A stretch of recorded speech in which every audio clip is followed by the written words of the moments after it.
আমাদের ভাবা উচিত যা আল্লাহ তাআলার রাগ, যদি কোনো বিষয়ে আল্লাহ তাআলা রাগ করেন তাহলে আমাদের সেই বিষয়ে রাগ করা উচিত না। না না, আমাদের সেই অবস্থান নয়, আমাদের এই হেডাম নাই।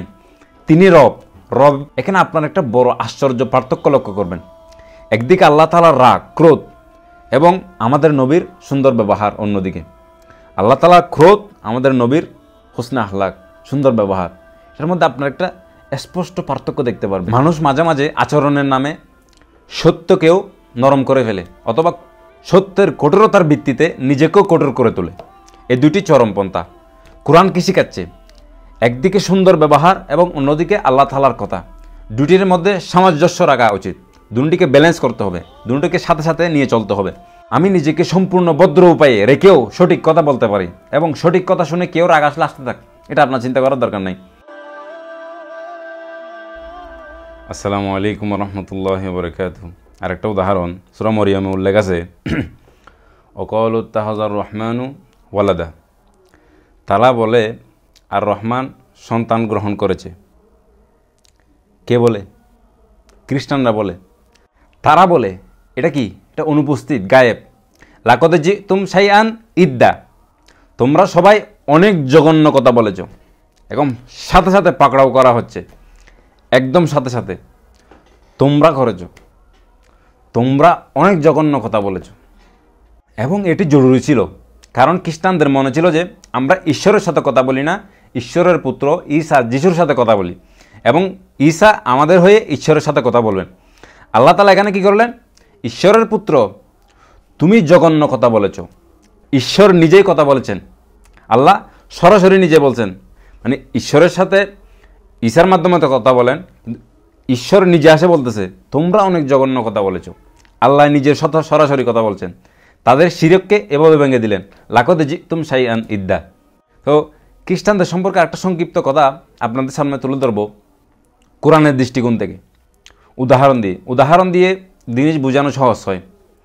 ধরুন আপনার বড় ছেলে কিছু ভুল করেছে, এবং আপনার ছোট ছেলে, সেও 2-3 বছরের, সে আপনার সাথে আসে। আপনি যখন ডাক দিচ্ছেন বাচ্চাকে, তখনও সে পাশে আসে। বড় ছেলেটি ভুলের জন্য আপনি তাকে বকাঝকা করছেন, তুমি এটা কি করেছো, এভাবে কথা বলে। এই সময় ছোট ছেলেটি বলে উঠল, হ্যাঁ এভাবে কথা বলে। আপনার এখন কার উপর রাগ উঠবে?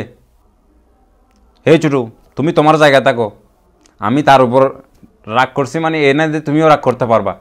তোমার অবস্থানে তুমি থাকো। আমার রাগের মানে এই নয় যে তুমি রাগ করার অধিকার পেয়ে গেছো। তোমার অবস্থানে তুমি থাকো, তুমি ছোট। বুঝতে পেরেছেন কথাটা? এখন বুঝতে চেষ্টা করুন। খ্রিস্টানরা বলে যে আল্লাহর সন্তান আছে, কার রাগ আসে? আল্লাহ তাআলার রাগ আসে। কেমন রাগ আসে? তাকাদুস সামাওয়াতু ইয়াতাফাত্তারুনা মিনহু ওয়া তানশাক্কুল আরদ। আকাশ ফেটে যাওয়ার উপক্রম হয়। আকাশ ফেটতে চলে আসে, পৃথিবীর 2 টুকরো হওয়ার উপক্রম হয়। প্রত্যেকবার যখন কেউ বলে আল্লাহর সন্তান আছে, আল্লাহ সন্তান গ্রহণ করেছে, প্রতিবার যখন মানুষ বলে যে আল্লাহর সন্তান আছে, তখন আকাশ ফেটে যাওয়ার উপক্রম হয়, পৃথিবীর 2 টুকরো হওয়ার উপক্রম হয়। নবমণ্ডল ফেটে পৃথিবী খণ্ড বিখণ্ড, এবং পাহাড় পর্বত চূর্ণ বিচূর্ণ, আকাশ ফেটে ভূমি বিদীর্ণ, পাহাড় ব্যঙ্গে চুরে। আকাশ এবং জমিন তা সহ্য করতে পারে না, সহ্য করতে পারে না। এমন রাগ আল্লাহর যখন কেউ বলে আল্লাহর সন্তান আছে। এটা হলো আল্লাহ তাআলার রাগ। এবং তারপর আমাদের ভাবা উচিত যা আল্লাহ তাআলার রাগ, যদি কোনো বিষয়ে আল্লাহ তাআলা রাগ করেন তাহলে আমাদের সেই বিষয়ে রাগ করা উচিত না। না না, আমাদের সেই অবস্থান নয়, আমাদের এই হেডাম নাই। তিনি রব। রব তার রাগ নিজের জায়গায়, তার রাগ তার জায়গায়। আমাদের অবস্থান আমরা আমাদের অবস্থানে থাকব। আমি একটি শিশুর উদাহরণ দিয়েছিলাম, আপনার বাচ্চা যে ছোট ছিল। এখন আপনি বুঝুন, বাবার অবস্থান আলাদা, শিশুর অবস্থান আলাদা। এটা তো একটা ছোট উদাহরণ। রবের অবস্থান কি আর বান্দার অবস্থান কি? সেই খ্রিস্টানরা যারা আল্লাহ তাআলা সন্তান হিসেবে যিশুকে, ঈসাকে মানেন, তারা আমাদের নবীর সাথে দেখা করতে আসলেন, মদিনায় এসেছিলেন সাল্লাল্লাহু আলাইহি ওয়াসাল্লাম। নজরান থেকে আগত ছিল তারা খ্রিস্টান পাদ্রী, শিক্ষিত লোক, খ্রিস্টানিত্বের পণ্ডিতদের মধ্যে ছিল তারা। তারা বলে যে শুনেছি এখানে কেউ নবুয়তের দাবি করেছে, তাই তার কথা শুনতে চায়। এবং সেই সময় কোনো হোটেলের ব্যবস্থা ছিল না, তাই তারা কোথায় থাকবে? তাদের থাকার জায়গা হিসেবে কোন জায়গা ঠিক করা হয়েছে জানেন? মসজিদে নববী ব্যবস্থা করা হয়েছিল। তাদের থাকার জন্য মসজিদে নববী ব্যবস্থা করা হয়েছিল। পাদ্রী লোক তারা, যখন তাদের মধ্যে কোনো আলোচনা হচ্ছিল না, তখন তারা নিজেদের ধর্মীয় অনুশীলন করছে, তারা ধর্ম পালন করছে। যখন তারা নিজেদের ধর্মীয় অনুসরণ করছে, তখন তারা কাকে ডাকছে? যিশুকে, ঈসা আলাইহিস সালামকে। তারা কোথায় ঈসা আলাইহিস সালামকে ডাকছে? মসজিদে নববীতে বসে তারা ঈসা আলাইহিস সালামকে, অর্থাৎ আল্লাহর পুত্র আছে বলছে। তারা মসজিদে নববীতে বসে ঈসা আলাইহিস সালামের নামে প্রার্থনা করছে। এরপর সূরা আলে ইমরানে তাদের উপর কঠোর আয়াত আসছে। এখানে আপনারা একটা বড় আশ্চর্য পার্থক্য লক্ষ্য করবেন। একদিকে আল্লাহ তাআলার রাগ, ক্রোধ এবং আমাদের নবীর সুন্দর ব্যবহার, অন্যদিকে আল্লাহ তাআলার ক্রোধ, আমাদের নবীর হুসনে আখলাক, সুন্দর ব্যবহার। এটার মধ্যে আপনারা একটা স্পষ্ট পার্থক্য দেখতে পারবেন। একই সময়ে এদিকে আল্লাহ তাআলার কঠোর আয়াত আসছে, এদিকে রাসূল সাল্লাল্লাহু আলাইহি ওয়াসাল্লাম মসজিদে নববীতে তাদেরকে থাকতে দিয়েছেন। কিন্তু আমরা কি করেছি? যে বিষয়ে আল্লাহ তাআলার রাগ হয় সেই বিষয়ে আমরাও কিছুটা নিজেদের রাগ প্রকাশ করি, আমাদের কিছুটা জারে দিন নিজ থেকে। তিনি আল্লাহ, আমাদের সেই অবস্থান নয়। তিনি আল্লাহ তাআলা, তিনি তার বান্দাদের সাথে যেভাবে ইচ্ছা সেভাবে করতে পারেন, যেভাবে চান সেভাবে করতে পারেন। তারা তার বান্দা, তার সৃষ্টি, তার পুরো অধিকার আছে, পূর্ণ অধিকার আছে যে তিনি যেভাবে চান বান্দাদের সেভাবে ব্যবহার করতে পারেন, তাদের সাথে যেভাবে ইচ্ছা ব্যবহার করতে পারেন। কিন্তু বান্দাদের ওই অধিকার নেই যে সে অন্য বান্দাদের সাথে যেভাবে ইচ্ছা ব্যবহার করবে। এই পার্থক্যটা বুঝতে পেরেছেন দুটির?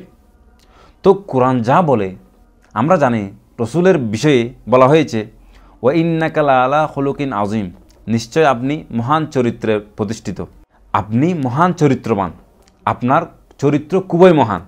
কিন্তু কোরআন যা তার মুখ থেকে বের হচ্ছে সেটা কি হালকা কথা না ভারী কথা? ভারী কথা।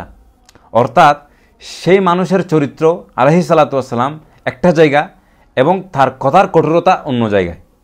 আল্লাহ তাআলার কথা যখন রাসূল সাল্লাল্লাহু আলাইহি ওয়াসাল্লাম মুখ দিয়ে বলতেছেন, আল্লাহ তাআলার কঠোরতা কথাগুলি কোন দিকে বের হচ্ছে? রসুলের মুখ দিয়েই তো। কিন্তু হুজুরের হোসনে আখলাক এবং তার কথা দুইটা আলাদা অবস্থানে, এবং আজিম, এই দুই বিষয়টি সাথে সাথে চলছে, ব্যালেন্স করে। এখন কি হয়, আমাদের মধ্যে আমাদের আচরণ, চরিত্র, কথাবার্তা ধরনে কঠোর হয়ে যায় এবং সেটা সুন্নাহর বিরোধী। অথবা অন্যদিকে আমাদের উচিত একদম নরমভাবে কথা বলা, এবং আমাদের আল্লাহ তাআলার কথা বলা উচিত নয়, কারণ তাদের হৃদয়ে আঘাত হবে। না না না না, আপনি আপনার আচরণের নরম রাখছেন, কিন্তু যা হোক তা হোক কথা, এই দুটিকে মিক্স করা যাবে না, মিশ্রণ করা যাবে না। মানুষ মাঝে মাঝে আচরণের নামে সত্যকেও নরম করে ফেলে, অথবা সত্যের কঠোরতার ভিত্তিতে নিজেকেও কঠোর করে তোলে। এই দুটি চরমপন্থা। কোরআন কি শিখাচ্ছে? একদিকে সুন্দর ব্যবহার এবং অন্যদিকে আল্লাহ তাআলার কথা, দুটির মধ্যে সামঞ্জস্য রাখা উচিত। দুটিকে ব্যালেন্স করতে হবে, দুটিকে সাথে সাথে নিয়ে চলতে হবে। আমি নিজেকে সম্পূর্ণ ভদ্র উপায়ে রেখেও সঠিক কথা বলতে পারি, এবং সঠিক কথা শুনে কেউ রাগ আসলে আসতে থাক, এটা আপনার চিন্তা করার দরকার নেই। আচ্ছা, আজকে এতটুকুই থাক। আগামীতে আরেকটা উদাহরণ নিয়ে কথা হবে ইনশাআল্লাহ।